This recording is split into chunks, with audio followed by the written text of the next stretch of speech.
రేణుక కుటుంబ సభ్యులు అమ్మ, బాపు, ప్రసాద్, రాజు, సభలో ఉన్న కామ్రేడ్స్ మిత్రులారా, ఉదయం నుంచి రేణుక స్మరణలో రేణుక పోరాటాన్ని, జీవితాన్ని తలుచుకుంటూ కళ్ళ నీళ్ళ పర్యంతమవుతూ 4-5 గంటలుగా గడుపుతూ ఉన్నాం. అనేక మంది వక్తలు మాట్లాడున్నారు. చివరి వక్తగా నేను మళ్ళీ వాళ్ళు మాట్లాడినవి పునరుక్తం చేయబోను. 2 విషయాలు మాత్రమే క్లుప్తంగా మీ ముందర పంచుకోవాలనుకుంటున్నాను. మొట్టమొదటిది రేణుక జీవితం గురించినది. 2 రేణుక ఏ స్ఫూర్తినిస్తూ ఉన్నది, రేణుక స్ఫూర్తితో ఇవాళ మనం ఏం చేయవలసి ఉన్నది. ఈ 2 విషయాలు మాత్రమే మీ ముందర ఉంచడానికి ప్రయత్నం చేస్తాను. మొట్టమొదటిది, ఇక్కడ మొన్న వచ్చినప్పుడు కానీ ఇవాళ వచ్చిన పొద్దున్న నుంచి ఉన్నప్పుడు కానీ ఈ గాలిలో, ఈ నీటిలో, ఈ మట్టిలో రేణుక స్మృతి కదలాడుతూ ఉన్నది. ఇక్కడే బహుశా ఈ బొడ్రాయి దగ్గర ఈ రావి చెట్టు కింద చిట్టెమ్మగా రేణుక ఆడుకొని ఉంటుంది. 20 ఏళ్ల దాకా ఈ ఊళ్ళోనే ఉండి చదువు కొనసాగించింది. ఆ తర్వాత 92లో లా చదవడానికి తిరుపతి వెళ్ళింది.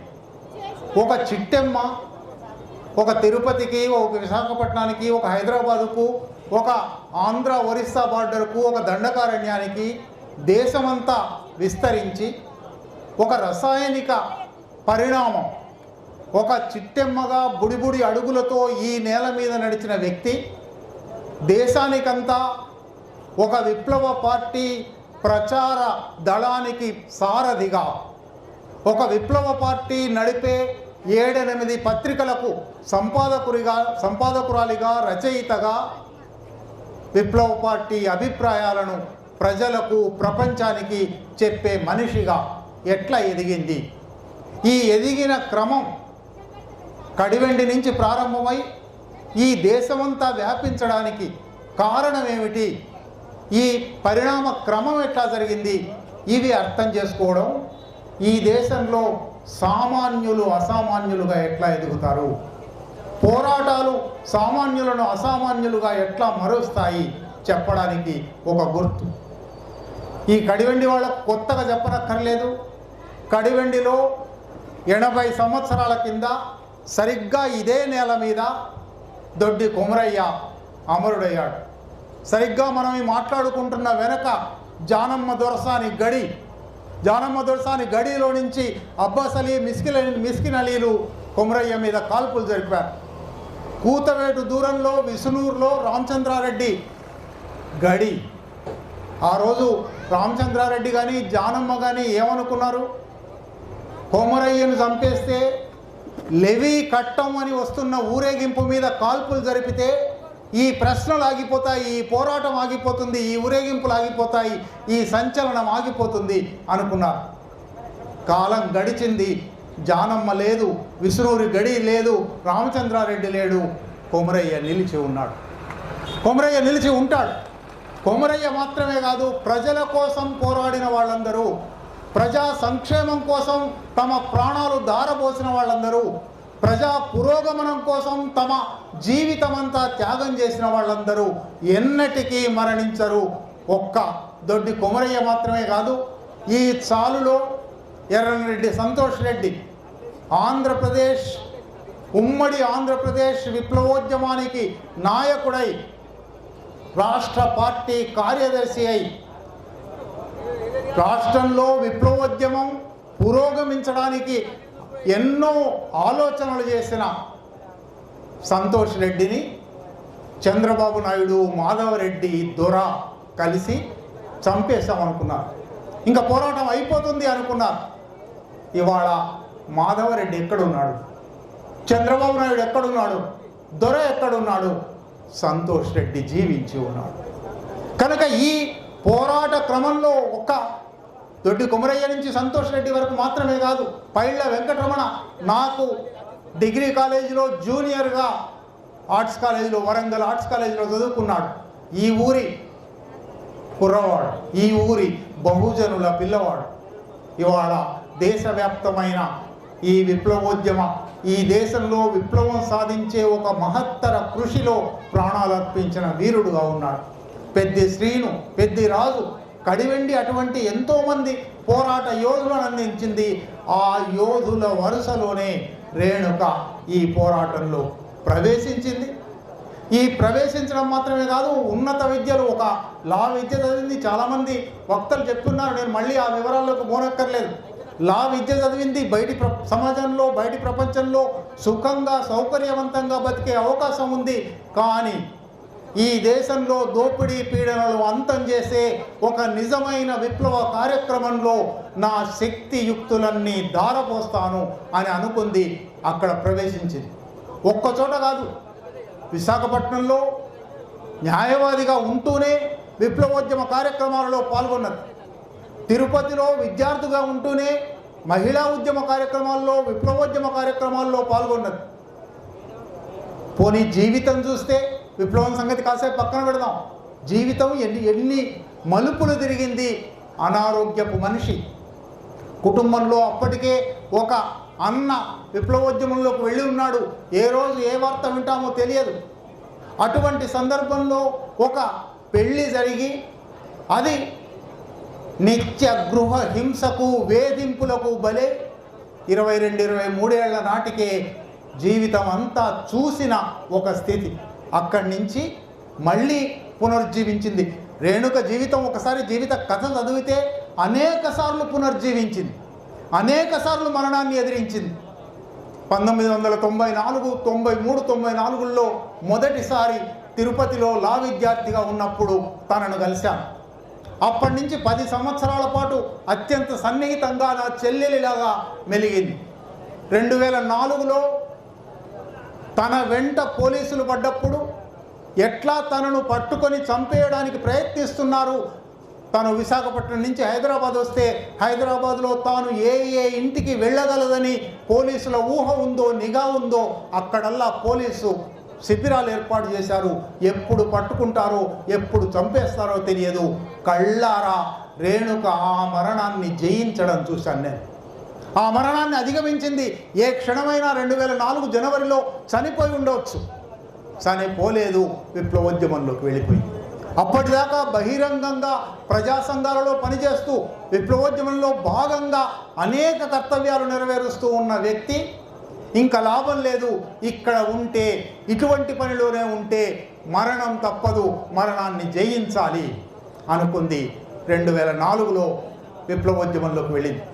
అప్పటికే రచయితగా ఎంత అపారమైన ప్రజ్ఞతో ఎన్ని విజయాలు సాధించిందో చాలామంది చెప్తున్నారు. నేను మళ్ళీ ఆ వివరాల్లోకి పోను. 92, 93 నుంచే రచన ప్రారంభించింది. 2001లో మెట్ల మీద కథతో ఒక అత్యద్భుతమైన రచయిత్రిగా తెలంగాణలో, ఆంధ్రప్రదేశ్లో ఉన్న కథా రచయితలందరూ ఎవరి మిడ్కో అని చూసేటట్టుగా, ఆశ్చర్యపోయేటట్టుగా మిడ్కో మెట్ల మీద కథ ఉంటుంది. ఒక్కసారి ఆ కథ ఒక్కటి చదవండి, మిగిలిన 40 కథలు ఒక ఎత్తు. అటువంటి గొప్ప కథా రచయితగా, న్యాయవాదిగా, విప్లవోద్యమ కార్యకర్తగా ఇవన్నీ ఉంటూనే వీటినన్నిటినీ తోసిరాజని విప్లవోద్యమంలోకి, అజ్ఞాత జీవితంలోకి వెళ్ళింది. అజ్ఞాత జీవితంలోకి వెళ్ళిన తర్వాత, నిజానికి అజ్ఞాత జీవితంలోకి వెళ్ళిన తర్వాత సంబంధాలు ఉండే అవకాశం లేదు, సంబంధాలు పెట్టుకునే అవకాశం లేదు. వీక్షణం పత్రికకు 2007 నుంచి 2004లో అజ్ఞాతవాసంలోకి వెళ్ళింది. 2007 నుంచి 11, 12 దాకా ఎన్నో వ్యాసాలు రాసింది. బీడి దమయంతి పేరుతో కావచ్చు, ఎంజి శ్వేత పేరుతో కావచ్చు. ఆ వ్యాసాలలోనే కొన్ని, ఆ తర్వాత 4 చిన్న బుక్లెట్లుగా ఆంధ్ర ఒరిస్సా బార్డర్కు వెళ్ళి నారాయణపట్నం జిల్లాలో జరుగుతున్న పోరాటాన్ని, ఆ పోరాటం మీద జరుగుతున్న ప్రభుత్వ పోలీసు హింసను అత్యద్భుతంగా కళ్ళకు కట్టేటట్టుగా ఒక జర్నలిస్టు, మామూలు జర్నలిస్టులు రాయలేని విధంగా రాసింది, వ్యాసాలు రాసింది. అది పుస్తకంగా కూడా వచ్చింది. దండకారణ్యం మీద సల్వాజుడుం కాలంలోనే ఎటువంటి దురాగతాలు జరిగాయో, గ్రీన్ హంట్ కాలంలోనే ఎటువంటి దురాగతాలు జరిగాయో 2-3 చిన్న బుక్లెట్స్ రాసింది. ఆ కాలంలోనే అవి వచ్చాయి.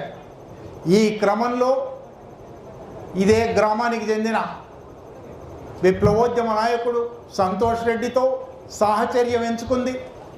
తాను బయటి జీవితంలో ఉంది, ఆయన అజ్ఞాత జీవితంలో ఉన్నాడు. 2 సంవత్సరాల పాటు వాళ్ళ సాహచర్యం కొనసాగింది.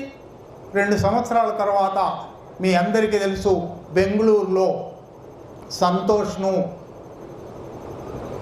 ఆదిరెడ్డిని, శీలం నరేష్ను అరెస్ట్ చేసి వాళ్లను కొయ్యూరుకు, కరీంనగర్ జిల్లాలోని కొయ్యూరుకు తీసుకొచ్చి, కొయ్యూరులో స్థానికంగానే పట్టుకున్నాము అని చూపెట్టడానికి గాను అక్కడ గర్జనపల్లి అనే ఒక ఊళ్ళో లక్ష్మీరాజం అనే పశువుల కాపరిని పట్టుకొని ఈ నలుగురిని కలిపి కొయ్యూరులో ఎన్కౌంటర్ జరిగింది అని ప్రకటించారు. ఒక్కసారి ఆ దృశ్యాన్ని మీరు ఊహించి చూడండి. భర్త ఫలానా, సహచరుడు ఫలానా అని చెప్పడానికి వీళ్ళే, సహచరుడు ఫలానా అని చెప్పడానికి వీల్లేని 2 సంవత్సరాల జీవితం ఆయన రహస్య జీవితంలో ఉన్నాడు, అజ్ఞాత జీవిత నాయకుడుగా ఉన్నాడు. తాను బయటి ప్రజారంగంలో పనిచేస్తున్నది చెప్పుకోవడానికి వీల్లేదు. హఠాత్తుగా ఆయన ఎన్కౌంటర్లో హత్యకు గురయ్యాడు. నా చనిపోయిన వ్యక్తి నా సహచరుడే అని చెప్పుకునే అవకాశం లేదు, ఏడవడానికి అవకాశం లేదు. ఎటువంటి స్థితిని అనుభవించింది. అది ఒక్కసారి కూడా కాదు. 1999లో సంతోష్ మరణిస్తే ఆ విషాదం నుంచి తేరుకొని విప్లవోద్యమంలో మరింత చురుకుగా, క్రియాశీలంగా అజ్ఞాత జీవితంలోకి వెళ్ళి పనిచేస్తూ ఆ క్రమంలో 2007లో మరొక సహచరుణ్ణి శాఖమూరి అప్పారావును ఎంచుకుంది. శాఖమూరి అప్పారావుతో 3-4 సంవత్సరాల సహచర్య జీవితం గడిచిందో లేదో 2010లో శాఖమూరి అప్పారావు ఎన్కౌంటర్ కూడా జరిగింది. సరే, అప్పుడు తను లోపల ఉంది, ఎట్లా ఆ దుఃఖాన్ని భరించిందో, ఆ విషాదాన్ని భరించిందో మనకు తెలియదు. కానీ ఒక వ్యక్తిత్వ జీవితంలో 3 సార్లు వైవాహిక జీవితం అంటూ ఏర్పడి, అది మొదటిసారి హింసాత్మకంగా విచ్ఛిన్నమై, రెండోసారి, మూడోసారి రాజ్యం వల్ల ధ్వంసమై, ఆ వ్యక్తి ఎంత ఉన్నతీకరించబడి ఉండాలి. ఈ అనుభవాలు మనిషిని కరుణ, దుఃఖం, విషాదం ఏ మనిషినైనా పదును తీరుస్తాయి, ఏ మనిషిలోనైనా తడిని పెంచుతాయి, ఏ మనిషినైనా సున్నితం చేస్తాయి. అందువల్ల ఇటువంటి జీవితానుభవాలు ఒకవైపు, సొంత జీవితానుభవాలు ఒకవైపు, మరొక వైపు ఆంధ్ర ఒరిస్సా బార్డర్లో కావచ్చు, ఛత్తీస్గఢ్లో కావచ్చు, లేదా విశాఖపట్నంలో బహిరంగ జీవితంలో కావచ్చు, తిరుపతిలో బహిరంగ జీవితంలో కావచ్చు, వేలాది మందిని స్పృశించింది రేణుక. అల్లం రాజయ్య రమాకాంత్ గురించి రాసిన అతడు కథలో ఒక మాట అన్నాడు. అతడు రమాకాంత్ నస్పూర్లో, మంచిర్యాలలో, సింగరేణి గనులలో వేలాది మంది హృదయాలను స్పృశించాడు అని. రేణుకకు ఆ వాక్యం అక్షరాల సరిపోతుంది.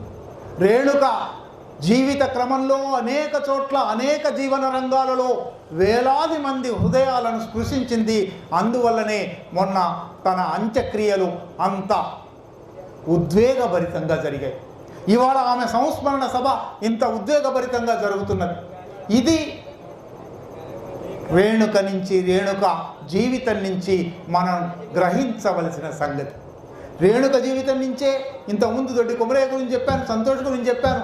ఇవాళ రేణుకను అంతం చేసి, రేణుక ప్రాతినిధ్యం వహిస్తున్న ఉద్యమాన్ని అంతం చేయబోతున్నాను అని పాలకులు ప్రకటిస్తూ ఉన్నారు. ముహూర్తం పెట్టి మరి ఆపరేషన్ కగార్ అనే పేరుతో 2024 జనవరి 1న ప్రారంభించి ఇప్పటికీ 400 పైగా ఆదివాసులను, మావోయిస్టు కార్యకర్తలను, చిన్నారి పిల్లలను, 6 నెలల పసిపాప దగ్గర నుంచి, మైనారిటీ తీరని బాలికల నుంచి, పాఠశాల బాలబాలికల నుంచి ఏ ఆయుధము లేకుండా తమ జీవితంలో తాము తునికాకు తెంపుకుంటూనో, పొలంలోనో, గూడల్లోనో తమ జీవితంలో తాము ఉన్న ఆదివాసులను 200 మంది దాకా హత్య చేసి ముహూర్తం పెట్టాడు. 2026 మార్చి 31 నాటికి మావోయిస్టులను నిర్మూలిస్తాను, మావోయిస్టు రహిత భారతదేశం తయారు చేస్తాను. మావోయిస్టు రహిత భారతదేశాన్ని తయారు చేసే ఒక విష రసాయనంలో, ఒక విష వ్యూహంలో భాగమే రేణుక హత్య కూడా. రేణుక అనారోగ్యంతో బేల్నార్ అనే గ్రామంలో ఉంది అని పార్టీ ప్రకటన వచ్చింది. కడివెండిలో ప్రారంభమైన జీవితం బేల్నార్లో ఇంద్రావతి తీరాన అంతమైందా? భౌతికంగా రేణుక మరణించింది, కానీ రేణుక ఆశయాలు, రేణుక రచనలు, రేణుక అక్షరాలతో సాగించిన అద్భుతమైన వ్యవసాయం ఇంకా కొనసాగుతూ ఉన్నది. సరిగ్గా కొమరయ్యను చంపి ఉద్యమం ముగించాము, సంతోష్ రెడ్డిని చంపి ఉద్యమం ముగించాము, 2026-31 నాటికి అందరినీ చంపి ఉద్యమం ముగిస్తాము అని అమిత్ షా ఏ పగటి కలలు అంటూ ఉన్నాడో ఆ పగటి కలలు నిజమవుతాయా? నిజానికి చరిత్ర పొడవునా స్పార్టకస్ నుంచి, మెనెప్టా నుంచి 3000 ఏళ్లుగా 4000 ఏళ్లుగా వర్గ పోరాటం తీవ్రతరమైన ప్రతి సందర్భంలోనూ వర్గ పోరాట నాయకులను, వర్గ పోరాటానికి మార్గనిర్దేశకత్వం చేస్తున్న వాళ్ళను, వర్గ పోరాటాన్ని ఒక ప్రపంచానికి పరిచయం చేసి వర్గ పోరాటంలోకి ఇతరులను ఎక్కువగా ఆకర్షించగల వాళ్లను అంతం చేసి ఈ పోరాటాన్ని ముగింపజేశాము, ఈ పోరాటానికి ఇంకా కొనసాగింపు లేదు అని పాలకులు ప్రకటిస్తూనే ఉన్నారు. ఒక్క సందర్భంలో కూడా పాలకుల మాట నిజంగా లేదు. ఇవాల్టి సంగతి కాదు. 1970 జూలై 11 నాడు వెంపటాపు సత్యం, ఆదిపట్ల కైలాసంలో ఇద్దరిని బూటకపు ఎన్కౌంటర్ పేరిట హత్య చేశారు శ్రీకాకుళం జిల్లాలో. ఆ వెంటనే అప్పటి హోంమంత్రి జలగం వెంగళరావు ఈ ఇద్దరిని చంపేయడంతో నక్సలైట్ ఉద్యమం అంతమైపోయింది, ఇంకో 3-4 నక్సలైట్లు ఉంటారు, వాళ్ళను కూడా ఏరివేస్తాము, ఇక నక్సలైట్ ఉద్యమం బెడద ఆంధ్రప్రదేశ్కు లేదు అని ప్రకటించాడు. ఒక్కసారి పాత పత్రికలు తిరిగేసి చూడండి. 1970 జూలై 12న అన్ని పత్రికలు పతాక శీర్షికల్లో రాశాయి. 1970 జూలై 11న ఆ మాటన్న వెంగళరావు ఏమయ్యాడు? కాలగర్భంలో కలిసిపోయాడు. ఆయన అంతమైపోయిందన్న నక్సలైట్ ఉద్యమం ఇవాల్టికి విస్తరిస్తూ ఉన్నది, అనేక వర్గాల ప్రజలలోకి ప్రవేశించింది. నీ ఆంక్షలు లేకపోతే, నువ్వు నిషేధాలు విధించకపోతే, నువ్వు నిర్బంధాలు విధించకపోతే ప్రజలలో ఉన్న ఆ నిద్రాణమైన విప్లవ చైతన్యం ఎట్లా వికసిస్తుందో అనేక సార్లు రుజువైంది. 1985, 89 ఆటా పాటా మాటా బంద్ అని ఒక శ్మశాన నిశ్శబ్దాన్ని ఎన్టీ రామారావు వ్యాపింపజేశాడు. 90లో వచ్చిన కొత్త ప్రభుత్వం నేను వెసులుబాటు కల్పిస్తాను, మీరు సభలు పెట్టుకోవచ్చు, ఆటా పాటా మాటా బంద్ అనేది తొలగిస్తున్నాను అని అంటే 1990 జనవరిలో హైదరాబాద్లో జరిగిన విరసం ద్విదశాబ్ది సభలకు 2 లక్షల మంది వచ్చారు. ఫిబ్రవరి 18న గద్దర్ అజ్ఞాతవాసం నుంచి బయటకు వచ్చిన నిజాం కాలేజ్ గ్రౌండ్ సభకు 3 లక్షల మంది వచ్చారు. మే 5-6లో రైతు కూలీ సంఘం సభలు వరంగల్లో జరిగితే 15 లక్షల మంది వచ్చారు. ప్రజలలో నిద్రాణమైన, ప్రజలలో అణిచివేతకు గురైన విప్లవ చైతన్యం సజీవంగా ఉన్నది, ఉంటుంది. దాన్ని ఎవరు చెరిపెయ్యలేరు. ఇవాళ నువ్వు 2026 మార్చి 31 నాటికి తొలగిస్తాను అని ప్రగల్భాలు పలుకొచ్చు. బహుశా భౌతికంగా కొందరు మనుషులను, కొందరు నాయకులను నిర్మూలించవచ్చు కూడా. కానీ ఆకలిని నిర్మూలించగలవా? అసమానతను నిర్మూలించగలవా? ఆకలి నుంచి, అసమానత నుంచి పుట్టే ఒక విప్లవాకాంక్షను నిర్మూలించగలవా? ఇది ఇవాళ వాళ్లను ప్రతి ఒక్కరము అడగవలసిన ప్రశ్న. ఎందుకు దోపిడీ పీడనలను రద్దు చేసే ఒక పోరాటాన్ని లేకుండా చేస్తాము అని అంటున్నావు? అంటే అర్థం ఏమిటి? దోపిడీ పీడనలను కొనసాగనిస్తాము అనే కదా. దోపిడీ పీడనలను కొనసాగనించే ఈ ప్రభుత్వాన్ని, అశేష ప్రజానీకం మీద ఇబ్బంది పెట్టే ఈ ప్రభుత్వాన్ని ఎందుకు కొనసాగనివ్వాలి? కనుక కామ్రేడ్ రేణుక జీవితం వైపు నుంచి చూసినా, కామ్రేడ్ రేణుక పాల్గొని తన శక్తి సామర్థ్యాలన్నిటినీ ధారపోసిన విప్లవోద్యమం వైపు నుంచి చూసిన, రేణుక స్ఫూర్తిలో రేణుకను స్మరించడం అంటే, రేణుకకు నివాళి అర్పించడం అంటే అర్థం ఏమిటి?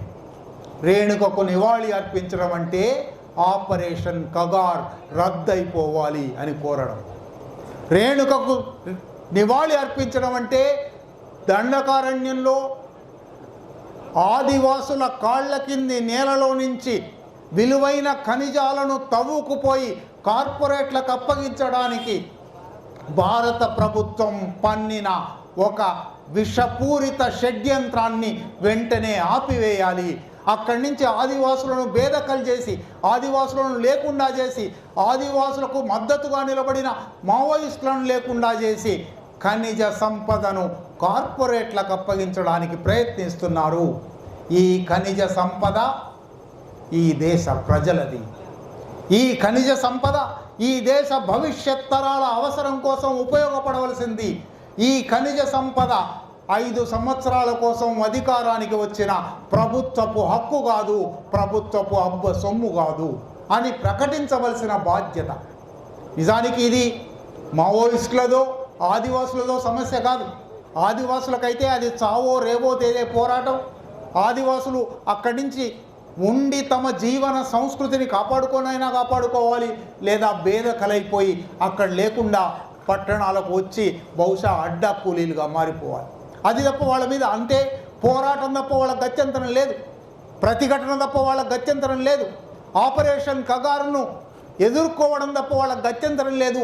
ఎదుర్కోవడానికి సాయుధ ప్రతిఘటన మాత్రమే కానక్కర్లేదు, నిరాయుధంగా క్యాంపులు పెట్టడానికి వీల్లేదు.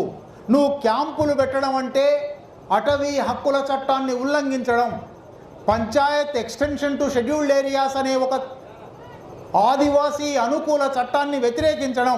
కాబట్టి మేము ఈ క్యాంపుల పెట్టడాన్ని వ్యతిరేకిస్తున్నాము అని శాంతియుతంగా ధర్నాలు చేస్తున్నారు. ఇవాళకి శాంతియుతంగా ఈ ధర్నాలు చేస్తున్న క్రమంలోనే ఆదివాసులు మూలవాసి బచావ్ మంచ్ అని ఒక సంస్థను ఏర్పాటు చేసుకున్నారు. పూర్తి శాంతియుత పద్ధతులలో నిరాయుధంగా కేవలం ప్రజా ప్రదర్శనల ద్వారా 3 సంవత్సరాలుగా 4 సంవత్సరాలుగా వాళ్ళ పోరాటం సాగుతూ ఉన్నది. 4 నెలల కింద మూలవాసి బచావ్ మంచ్ను నిషేధించారు. అంతకుముందే చేతనా నాట్య మంచ్ను నిషేధించారు. ఈ దేశంలో ఒక కళా సంస్థ మీద, ఒక సాంస్కృతిక సంస్థ మీద, ఒక విద్యార్థి సంస్థ మీద, యువజన సంస్థ మీద, గని కార్మిక సంస్థ మీద 30 ఏళ్లుగా నిషేధం ఉన్నది ఆంధ్రప్రదేశ్లో. కానీ ఛత్తీస్గఢ్లో ఒక చేతనా నాట్య మంచ్ అనే కళా సంస్థ మీద నిషేధం విధించారు. మూలవాసి బచావ్ మంచ్ అనే ఆదివాసీ సంస్థ మీద, నిరాయుధ సంస్థ మీద, శాంతియుత ప్రదర్శనలు జరుపుతున్న సంస్థ మీద నిషేధం విధించారు. దాని నాయకుడు రఘు మిడియంను అరెస్ట్ చేసి జైల్లో పెట్టారు. అరెస్ట్ చేసినప్పుడు ఎప్పుడు చంపేస్తారో, ఎక్కడ చంపేస్తారో అని భయపడే పరిస్థితి ఉంది. ఇటువంటి కగార్, ఈ కగార్ కింద 400 మంది హత్య మాత్రమే కాదు, ఆదివాసుల హత్య జరిగింది. అక్కడి ఖనిజాలను తవ్వుకుపోవడానికి 4 లైన్ల రహదారులు, 6 లైన్ల రహదారులు వేసే ప్రయత్నం జరుగుతుంది. 650 క్యాంపులు పెట్టారు. 7 లక్షల మంది అర్ధ సైనిక పోలీసు బలగాలు అక్కడికి వచ్చున్నాయి. ఇదంతా సరిపోనట్టుగా 30,000 ఎకరాలు 40,000 ఎకరాలు సైనిక శిక్షణ కేంద్రం అక్కడ పెడతాము అని కూడా అంటూ ఉన్నారు. ఈ మన కళ్ళ ముందర జరుగుతున్న ఈ మారణ హోమం, ఈ మారణ హోమానికి వాళ్ళు పెట్టుకున్న ముద్దు పేరు ఆపరేషన్ కగార్. ఆపరేషన్ కగార్లో భాగంగానే రేణుక హత్య జరిగింది. కాబట్టి రేణుక సంస్మరణ సందర్భంలో రేణుకకు నివాళిగా రేణుక స్ఫూర్తి కొనసాగించడానికి మనం తీసుకోవలసిన ప్రతిజ్ఞ, మనం చెప్పుకోవలసిన ఒక జవాబు, ఈ ఆపరేషన్ కగార్ను ఆపడానికి, ఆపరేషన్ కగార్ ఎంత దుర్మార్గమైన మారణకాండో, జాతి హననకాండో, ఈ దేశ సంపదను కార్పొరేట్లకు దోచిపెట్టే ప్రక్రియో ప్రచారం చేయడం, అడ్డుకోవడం, ప్రతిఘటించడం, ఆపరేషన్ కగార్ను ఈ దేశం మీద రుద్దిన పాలకులను తొలగించడం ఈ దేశ ప్రజల కర్తవ్యం. ఇవాళ చరిత్ర, సమాజం, కాలం ఆపరేషన్ కగార్ను ఆపమని కోరుతున్నాయి. ఆపరేషన్ కగార్ను ఆపడంలో భాగంగా ఒకవేళ ఆదివాసుల ప్రాణాలు రోజు బలి అయిపోతున్నాయి కాబట్టి, ఇన్ని వందల మంది ఆదివాసులను చంపారు కాబట్టి, మేము ఈ ఆపరేషన్ కగార్ను ఆపడానికి చర్చలు జరపడానికి మీరు ముందుకొస్తే మేము సాయుధ దాడులను ఆపడానికి సీజ్ ఫైర్ అంటారు, కాల్పుల విరమణకు సిద్ధంగా ఉన్నాము అని పార్టీ ప్రకటించింది. అటువైపు నుంచి మీరు ఆయుధాలు వదిలేస్తే మాత్రమే చర్చలకు రండి. ఆంధ్రప్రదేశ్లో మనకు ఆ చరిత్ర అంతా తెలుసు. 1995లో జస్టిస్ ఎంఎన్ రావు గారు ఇచ్చిన ఒక తీర్పుతో చర్చల ప్రక్రియ ప్రారంభమైంది. ఆయన టాడా కేసు కింద జైల్లో ఉన్న శాఖమూరి అప్పారావు, మోడెం బాలకృష్ణ, పటేల్ సుధాకర్ రెడ్డి ముగ్గురు హైకోర్టులో ఒక పిటిషన్ వేశారు. హైకోర్టులో పిటిషన్ వేసిన సందర్భంగా దాని మీద తీర్పు ఇస్తూ జస్టిస్ ఎంఎన్ రావు గారు, మీరేమో ప్రాసిక్యూషన్ ఏమో ప్రభుత్వమేమో నక్సలైట్లు సమస్య అని అంటున్నారు. నక్సలైట్లు సమస్య కాదు, తమ సమస్యలకు పరిష్కారం అని ప్రజలు అనుకుంటున్నారు. ఇది పరిష్కారమా సమస్యనా? ఇది సమస్యని మీరు అంటున్నారు, పరిష్కారం అని వాళ్ళు అంటున్నారు. సమస్యనా పరిష్కారమా తేల్చడానికి చర్చలు జరగాలి. ప్రభుత్వానికి సాయుధ నక్సలైట్లకు మధ్య చర్చలు జరపండి. ఇది పరిష్కారమో సమస్య తేల్చండి అని జస్టిస్ ఎంఎన్ రావు గారు ఆంధ్రప్రదేశ్ హైకోర్టు తీర్పు ఇస్తే దాని ఫలితంగా ఎస్ఆర్ శంకరన్ గారు, పొత్తూరు వెంకటేశ్వరరావు గారు, కేజీ కన్నబిరాన్ గారు, హరగోపాల్ గారు అటువంటి పెద్దలందరూ కమిటీ ఫర్ కన్సర్న్ సిటిజన్ స్థాపించారు. అది చేసిన అనేక ప్రయత్నాల వల్ల 96 నుంచి ప్రారంభించి 2002లో చర్చలకు మొదటిసారి ప్రయత్నం జరిగింది. అవి విఫలమైపోయాయి.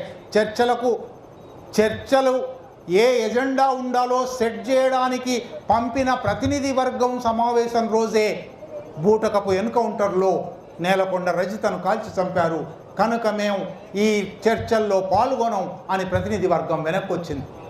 మళ్ళీ 2 సంవత్సరాలు జరిగిన చర్చల ఫలితంగా 2004 ఎన్నికలలో స్వయంగా కాంగ్రెస్ పార్టీ ఎన్నికల వాగ్దానాలలో ఒకటిగా మేము అధికారంలోకి వస్తే నక్సలైట్లతో చర్చలు జరుపుతాము అన్న ఫలితంగా చర్చలు జరిగాయి. 6 నెలల పాటు శాంతి నెలకొంది. అటువైపు నుంచి కానీ ఇటువైపు నుంచి కానీ కాల్పులు జరగలేదు, హత్యలు జరగలేదు, ప్రతీకార దాడులు జరగలేదు. సరిగ్గా ఇప్పుడు మళ్ళీ అటువంటి కాల్పుల విరమణ ఒప్పందం ఏర్పడుతుందా? కాల్పుల విరమణ ఒప్పందం తర్వాత చర్చలు జరుగుతాయా లేదా? చర్చలు ఏ అంశాల మీద జరుగుతాయి? ఆ చర్చల ఫలితం పర్యవసానం ఎట్లా ఉంటుంది? వేరే చర్చ. కనీసం తక్షణమే కాల్పుల విరమణ జరగాలి. నిజానికి ఇవాళ కాల్పుల విరమణ అని అంటున్నాం, కానీ ఇటువైపు నుంచి కాల్పులు కూడా జరగడం లేదు. అటువైపు నుంచి మూకుమ్మడి దాడి జరుగుతుంది. సరిగ్గా గాజా మీద ఇజ్రాయెల్ దాడి చేసినట్టుగా దాడి జరుగుతుంది. ఈ దాడిని తక్షణమే ఆపాలి. ఈ దాడి భారత ప్రజల మీద భారత ప్రభుత్వం చేస్తున్న యుద్ధం.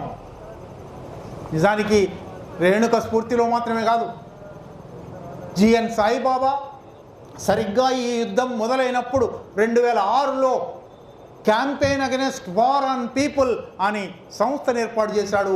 అది దేశంలోనూ దేశాలలోనూ ఈ ప్రచారం చేసింది. ఇవాళ మళ్ళీ ఒకసారి అటువంటి వార్ అగెన్స్ట్ పీపుల్ జరుగుతూ ఉన్నది, ప్రజల మీద యుద్ధం జరుగుతూ ఉన్నది. ఆ ప్రజల మీద యుద్ధంలో భాగంగానే ప్రజా నాయకురాలు, ప్రజా వ్యక్తీకరణ వ్యాఖ్యాత అయిన కామ్రేడ్ రేణుకను హత్య చేశారు. కనుక రేణుక స్మృతిలో, రేణుక సంస్మరణలో నిజానికి రేణుక గురించి ఒక కన్నీరు పెట్టకుండా ఇంతసేపు మాట్లాడగలుగుతానని కూడా నేను అనుకోలేదు. 10 రోజులుగా ఒక కన్నీటి జీర, చాలా సన్నిహితురాలైన వ్యక్తి. తను ఒక మరణం సంభవించబోతున్న సందర్భంలో ఆ మరణం నేను కళ్ళారా చూసి ఉన్నాను. దాని నుంచి కాపాడే ఒక బృందంలో నేను నా ఉడతా భక్తి సాయం చేశాను. అటువంటి మనిషి 20 సంవత్సరాల తర్వాత 2004లో ఆ పని చేశాం, 2025లో మరణించింది. ఆ దుఃఖంలో నిజానికి చాలా మాట్లాడవలసి ఉంది. రేణుక గురించి, రేణుక రచనల గురించి, రేణుక జర్నలిజం గురించి, రేణుక వీక్షణంకు రాసిన వ్యాసాల గురించి, రేణుక వదిలిపెట్టిపోయిన స్ఫూర్తి గురించి, ఆ స్ఫూర్తిని కొనసాగించడానికి ఆమెలాగా మోడీ పరిభాషలో చెప్పాలంటే బందూక్ వాలి నక్సల్, కలం వాలి నక్సల్ అన్నాడు. బందూక్ వాలీ నక్సల్ మీద మాత్రమే కాదు, కలం వాలీ నక్సల్ మీద కూడా దాడి చేయాలి అన్నాడు. ఆమె రెండు కూడా, బందూక్ వాలీ నక్సల్, కలం వాలీ నక్సల్. ఈ ఊచకోత చెల్లదు. ఈ ఊచకోత ప్రజల పేరు మీద, ఎన్నికైన ప్రభుత్వం అనే పేరు మీద జరుగుతుంది. ఇది చెల్లదు. దీన్ని తక్షణమే ఆపాలి అని మనకు తోచిన మార్గాలలో, నిన్న మొన్ననే నెల్లూరులో కొందరు మిత్రులు తోచిన మార్గం అంటే ఏమిటి అంటే, ఒక పోస్ట్ కార్డు కొన్నారు. పోస్ట్ కార్డు మీద భారత రాష్ట్రపతికి, భారత సుప్రీంకోర్టు ప్రధాన న్యాయమూర్తికి ఇంత దుర్మార్గం జరుగుతున్నది, దీన్ని వెంటనే ఆపండి, ఇది రాజ్యాంగ వ్యతిరేకం అని పోస్ట్ కార్డు రాశారు. చేతనైన పని, అతి చిన్న పని. అక్కడి నుంచి ప్రారంభించి ఇంకా సుదీర్ఘమైన అనేక పనులున్నాయి. ఆపరేషన్ కగార్ను ఎట్లా ఆపగలము? ఆపరేషన్ కగార్ ఎంత దుర్మార్గమైనదో ప్రతి ఒక్కరికి తెలిసేలా ఎట్లా చేయగలము? ఆపరేషన్ కగార్ అనేది ముహూర్తం పెట్టి మరి ఎవరైనా ఒక వ్యక్తి మరొక వ్యక్తిని హత్య చేస్తే నేరం అవుతుంది. హత్య చేస్తానని బెదిరిస్తే కూడా హత్యా ప్రయత్న నేరం అవుతుంది. ఈ దేశపు హోంమంత్రి డేట్ పెట్టి, ముహూర్తం పెట్టి, ఈ తేదీలోగా అందరినీ చంపేస్తాను అంటున్నాడు.